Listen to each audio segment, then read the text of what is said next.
Silakan klik tombol subscribe dan aktifkan notifikasi pada tombol lonceng supaya tidak tertinggal video seputar misteri dan pembahasan menarik lainnya, dan klik tombol like juga jika sahabat menyukai video ini. Baru nanti pada perempat akhir abad 18 itu muncul gerakan pembaharuan Islam yang dimotori oleh Jamaluddin Al-Afghani. Apa? Dengan konsep pan-islamisme. Pan-Islam inilah yang nanti belakangan istilah pan-Islam itu menjadi Islam transnasional. Islam itu harus jelas identitasnya. Kembali kepada kitabullah dan sunnah Rasul. Gak usah pakai kitab-kitab bikinan ulama siapapun. Kembali Al-Quran dan hadis. Itu gerakan Jamaluddin Al-Afghani. Dia punya murid namanya Muhammad Abduh. Muhammad Abduh inilah yang nanti akan menggantikan Jamaluddin Al-Afghani menyebarkan gerakan pan-Islam. Ini sangat mempengaruhi sebagian ulama yang belajar di Timur Tengah waktu itu. Gerakan yang dikembangkan Jamaluddin Al-Afghani dan Muhammad Abduh. Dan Muhammad Abduh ini nanti punya murid namanya Rosyid Ridho. Rosyid Ridho punya murid namanya Hasan Al-Banna. Ya, Hasan Al-Banna itu yang menciptakan Ikhwanul Muslimin. Ya, sama dengan pan-Islam. Inilah yang awal-awal mengguncang umat Islam Indonesia, yang mempertanyakan keislaman orang-orang pesantren. Dasarnya apa? Kok ono selamatan? Dasarnya apa? Memperingati Maulid Nabi. Nah, di hari raya Idul Fitri kok masih ada hari raya ketupat. Wah, itu dipersoalkan awal-awal. Ini bukan ajaran Islam. Ini merusak Islam dari jelas kamu itu Islam apa? Dan ketemu dengan tulisan Christian Suluk Hurkhronje yang menulis Islam van Nederland Indi. Islam di Hindia Belanda. Di mana Suluk Hurkhronje ini menyatakan Islamnya orang Hindia Belanda ini Islam topeng. Permukaannya aja Islam, dalamnya agama selain Islam. Dia menjelaskan di situ ada selamatan, ada ini, ya, macam-macam, ada tingkeban, macam-macam. Itu bukan ajaran Islam. Itulah muncul gerakan-gerakan pembaharu yang awalnya disulit Jamaluddin Al-Afghani dan Muhammad Abduh, dan kemudian ketemu dengan konsep pendidikan sekuler, yaitu sekolah.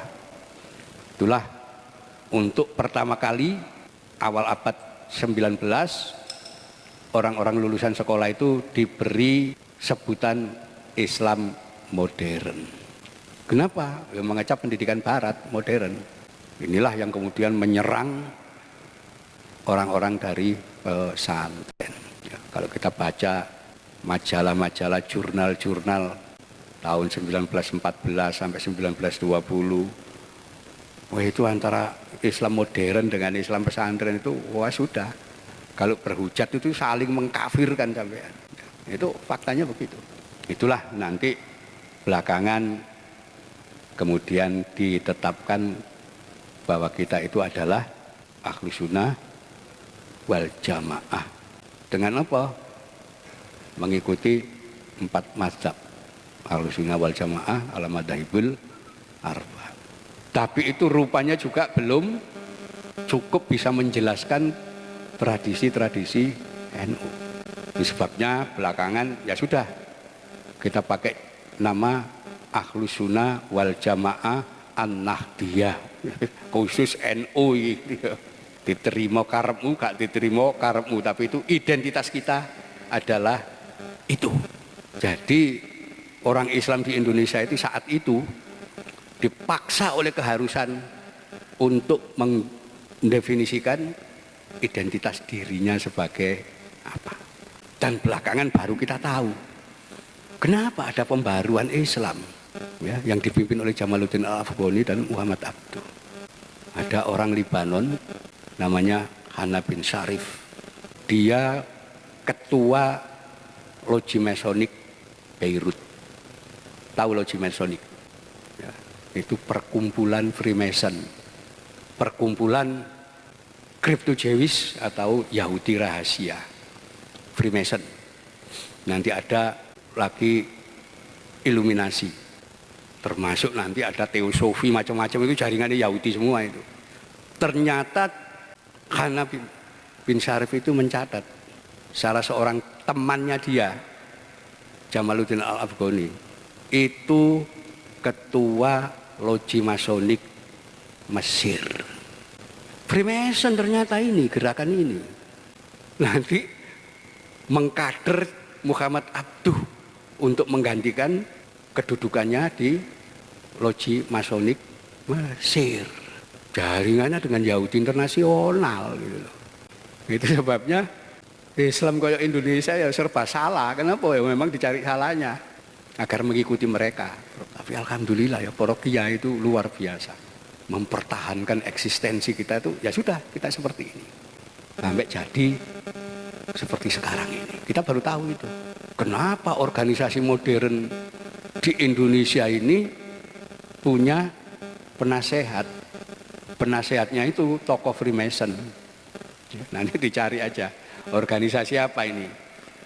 Anggota penasehatnya namanya Dr. Rajiman Wedyodiningrat. Itu organisasi Islam modern.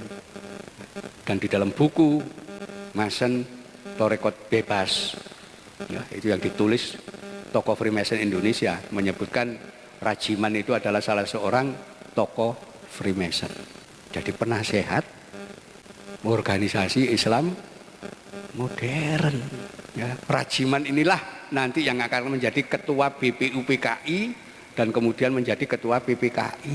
Rajiman inilah nanti yang akan menyuruh anggota PPKI untuk mencoret sila pertama Pancasila. Ketuhanan yang Maha Esa dengan kewajiban menjalankan syariat Islam bagi pemeluknya. Coret. Itu Undang-Undang Dasar 45. Presiden Republik Indonesia, orang Indonesia asli beragama Islam. Beragama Islam coret. Semua yang ada Islam coret. Kenapa? Loh, ketuanya kok Freemason. Ini fakta. Nah, mereka menyusun skenario macam-macam. Nah, selama ini kalau kita selama ini masih dikungkung oleh cara berpikir ya, bahwa kita itu orang terbelakang, ya, semua kita itu lokal, tidak mampu menciptakan ini itu bertentangan dengan fakta. Sejarah harus kita mulai bongkar lagi. Siapa mereka sebetulnya? Dan itulah saya tetap menganggap, wah ini luar biasa para kiai dulu itu merancang organisasi NU untuk mempertahankan tradisi keagamaan yang dianut mulai zaman Wali Songo sampai sekarang. Dan itu tidak berubah.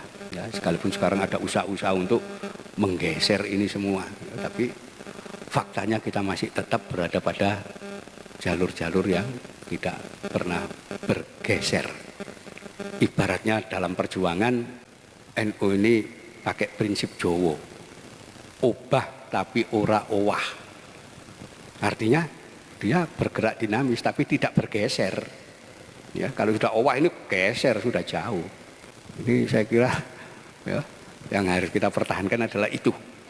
Kita harus melacak lagi kebesaran bangsa kita di masa lampau dan kita harus menghargai prestasi-prestasi anak-anak bangsa. Dan ini mulai kita lacak. Dan rupanya salah satu yang jadi sasaran utama itu NU. Kenapa? NU itu lembaga tradisional yang masih memegang lokalitas. Harus diubah, harus dihabisi. Oh, ini global kok.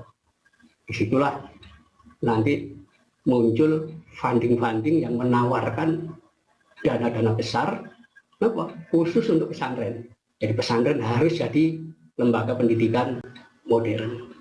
Selama pesantren tidak lembaga modern, globalisasi gak jalan.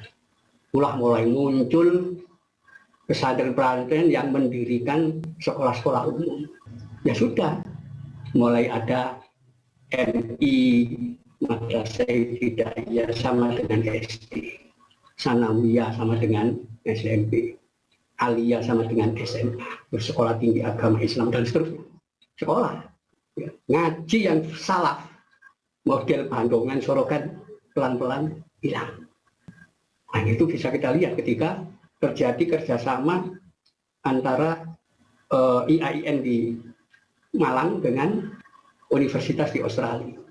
Ya, mereka menyelidiki tentang pesantren. Silakan klik tombol subscribe dan aktifkan notifikasi pada tombol lonceng supaya tidak tertinggal video seputar misteri dan pembahasan menarik lainnya, dan klik tombol like juga jika sahabat menyukai video ini.